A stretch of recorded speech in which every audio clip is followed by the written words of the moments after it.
व्यावसायिक क्षेत्र में गेंडु फूल चाषर महत्व ओडिशार चाषी मानक पई एक आह्वान सृष्टि करिछि कहिले अत्युक्ति हेब नाही। एहार चाष पद्धति अत्यंत सहज और सरल। एहार आउ एक विशेष गुण हैला एहा विभिन्न माटी रे सहजरे बढ़ी पारे और अमल प्रचुर परिमाण रे प्रदान करिथाय।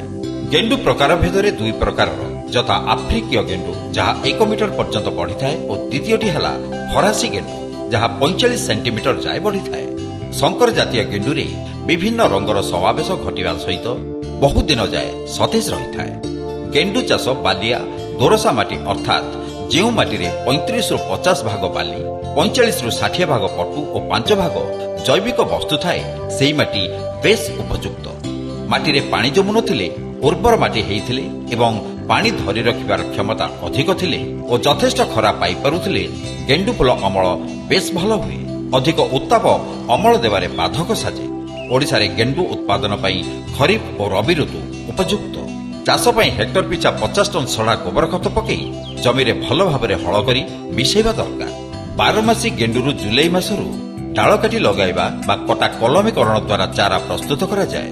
शंकर किसम गेंडुरु डाळ काटी कलमीकरण पई रूटिंग पाउडर रे बुडे लगेइले भल चेर होइथाय। पुराना मंजीरु चारा करा जाय पारे किंतु एथिरे फूलर गुणात्मक मान ठीक रहेनी। मंजीरु चारा प्रस्तुति में सेप्टेम्बर मासरे तଳି पकेइबाकू पड़िबो।